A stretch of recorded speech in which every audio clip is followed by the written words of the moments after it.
भाषण पुराने गिनाए गए, मैं उनसे भी पुराने भाषणों को अपनी स्मृति में ताजा कर सकता हूं, लेकिन वो उससे कोई लाभ नहीं। अभी स्टालिन के बेटे ने जो कहा था वो व्यक्ति के खिलाफ नहीं था, वो भारत के 80 करोड़ लोगों की आत्मा के खिलाफ कहा, उसका वो प्रतिकार नहीं आया। यहां तो व्यक्तियों की लड़ाई है कि अखिलेश यादव ने ब्रजेश पाठक के खिलाफ बोला, ठीक, समझ में, उन्होंने जो उत्तर देना था दे दिया, नहीं देना होता मुकदमा कर देते, ठीक है। लेकिन नहीं, स्टालिन का बेटा जो मंत्री था उसने किसके खिलाफ बोला? उसने करोड़ों लोगों के प्राण तत्व आस्था के खिलाफ बोला। वो निजी विचार हैं जी उनके, इतने से बात नहीं बनेगी। बात बहुत गंदी बोली थी उसने, कहा था एड्स है, कैंसर है, क्या क्या है, सनातन और इसका जड़ मूल से उन्मूलन करना है। अब तो उनकी हैसियत नहीं, उनके बाबा नहीं कर पाए वो काम, उनके बाबा के गुरु नहीं कर पाए पेरियार, वो भी खत्म हो गए। कांग्रेस को कम से कम छोड़ो, सपा बसपा रीजनल फोर्सेस हैं, उनके अपने आग्रह पूर्वाग्रह होंगे। कांग्रेस तो राष्ट्रीय पार्टी थी, उसको तो खड़ा होना चाहिए था। सनातन बीजेपी का है क्या केवल? मोतीलाल नेहरू का किस धर्म के थे? छोड़िए प्रियंका सोनिया गांधी, वो क्रिश्चियन है। मोतीलाल नेहरू तो क्रिश्चियन नहीं थे, जवाहरलाल तो क्रिश्चियन नहीं थे, फिरोज गांधी पारसी थे, लेकिन इंदिरा गांधी तो जवाहरलाल की बेटी थी। गोल गोल कर दिया, बोले ठीक है, व्यक्तिगत राय है, हम उनसे सहमत नहीं है, हम चाहते हैं सब लोग ठीक से रहें। ये कोई सत्यनारायण कथा थी? कोई और मुल्क होता तो इतने बड़े वक्तव्य पर क्या स्थिति बनती, मैं उसको कहना नहीं चाहता, उसका शब्द चित्र खींचना नहीं चाहता। व्यक्तियों में ठीक करे ओपी सिंह, व्यक्तियों के खिलाफ आरोप प्रत्यारोप चलेंगे, लेकिन जो भारत का प्राण तत्व है वहां तो नहीं जाओ। एक उदाहरण दिया मैंने, एक उदाहरण में दिमाग में, राहुल जी ने कहा कि भाजपा ने, मोदी ने भाजपा के सांसदों को, मंत्रियों को पावरलेस कर दिया। बोले कैसा पावरलेस? बोले जैसे मंदिरों में मूर्तियां होती हैं, पावरलेस। हजारों साल से ये देश मंदिरों में सिर पटक रहा है। आपको भाजपा की निंदा करनी थी, कोई दूसरी उपमा ढूंढते। आपने अयोध्या, काशी, वृंदावन, वैष्णो देवी सबको लांछित कर दिया। कौन समझाता है आपको इसी बातें? ब्रजेश पाठक, अखिलेश यादव युद्ध करें, ठीक है, करो चकल्लस, जनता फैसला करेगी। कौन नौकर है, कौन मालिक है? मालिक तो जनता ही बनाएगी ना।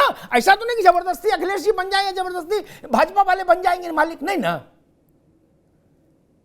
भारत में यही चीज तो अच्छी है कि हम पाकिस्तान नहीं कि कोई जबरिया सत्ता में आ जाएगा, वोट नहीं मिलेगा तो बाहर हो जाएंगे।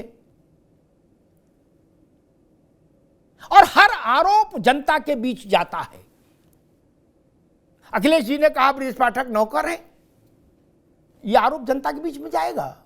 जनता ब्रजेश पाठक के माथे पर अगर रोली चंदन लगा देगी चुनाव में उनकी पार्टी के, तो माना जाएगा अखिलेश यादव का आरोप खारिज हो गया। क्या? मैं तो इतनी बात जानता हूं। नरेंद्र मोदी ने कहा कि मैं चौकीदार हूं। राहुल गांधी उसके अगले दिन मंच पर आए, उन्होंने कहा चौकीदार चोर है, सब लोग लगाओ नारा। मुझे नहीं पता कितने लोगों ने लगाया, लेकिन वो चुनाव हुआ इसी मुद्दे पर रत्नाकर भाई, टू बी वेरी फ्रैंक। क्या कांग्रेस को जो ऐतिहासिक नुकसान हुआ चुनाव में, उससे बड़ा नुकसान कभी नहीं हुआ, इमरजेंसी में भी नहीं हुआ था। इमरजेंसी में भी 125 से ज्यादा सीटें कांग्रेस ने जीती थी। क्या? जब आपने चौकीदार चोर है का नारा दिया तो आपकी सीटें बताती हैं कि देश ने आपकी बात को मंजूर नहीं किया। इसमें तो कोई लाग लपेट है ही नहीं। कितना भी विद्वान आदमी हो इस बात को खारिज तो नहीं कर सकता ना। वोट ही जनादेश ही वर्डिक्ट है ना लोकतंत्र में, तो यही सुप्रीम कोर्ट है। कौन भ्रष्ट है, कौन नहीं भ्रष्ट है, कौन जनता के साथ खड़ा है, कौन जनता के विरुद्ध खड़ा है, यह परिणाम से ही पता लगेगा ना। और कैसे पता लगेगा? पश्चिम बंगाल में ममता बनर्जी वहां की जनता के लिए क्या है, ये मेरे आपके कहने से तय होगा क्या? वहां की जनता ने तय कर दिया। भाजपा को नहीं अच्छी लगता टीएमसी, ठीक है, ना लगे, इससे क्या फर्क पड़ता है? वैसे ही देश ने अगर नरेंद्र मोदी को सत्ता सौंपी दूसरी बार, तो इसके लिए कांग्रेस की मंजूरी की जरूरत नहीं ना बीएसपी की मंजूरी की जरूरत, ना समाजवादी की मंजूरी की जरूरत। नहीं तो फिर आरएलडी भी आ जाएगा कि भाई हमारी भी मंजूरी लो शपथ में जाने से पहले। ये नहीं होता ना। मैं फिर कहूंगा, ये भाव ठीक नहीं, ये बॉडी लैंग्वेज ठीक नहीं कि हम सर्वेंट डिप्टी चीफ मिनिस्टर का जवाब देंगे हम लोग, ये भाव ठीक नहीं। इसको ऐसे भी कह सकते थे, अरे भाई पब्लिक सर्वेंट हैं सब लोग, ये chief minister deputy chief minister क्या होता है, ऐसे भी बोला जा सकता था। तो नहीं फंसते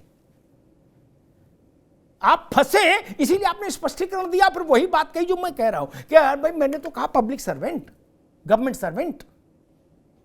ये बात पहले ही बोल देते तो विवाद नहीं खड़ा होता। और अब वो उस विवाद में लाके हमने क्या खड़ा कर दिया, हमारे भाई मनोज जी ने उसको में ले आए कि भाई ये पिछड़े ने कहा इसलिए बवाल है। ये पिछड़ावाद की जो राजनीति है ना, सब पार्टियां करती हैं, करना भी चाहिए, लोकतंत्र है, बड़ी आबादी है, स्वाभाविक वोट सबको चाहिए। तब फिर आंकड़ा भी तो देखना पड़ेगा ना।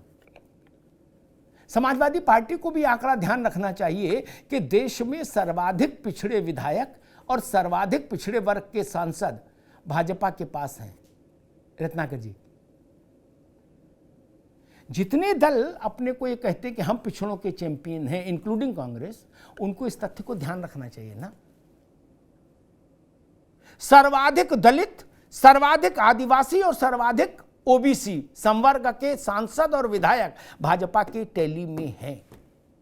ये क्या डिनोट करता है? कुछ तो बताता होगा ना ये आंकड़ा। नहीं, हम आप झूठ बोल सकते हैं, आंकड़ा तो झूठ नहीं बोलता, वो तो विशुद्ध है, पारे की तरह साफ। कुछ तो बोलता होगा ये आंकड़ा। क्या बोलता है इसी को स्वीकार कर लेगा देश, स्वीकार कर लेना चाहिए। फिर अगर हम चैंपियन हैं उस वर्ग के, तो उस वर्ग के लोग हमको वोट देते।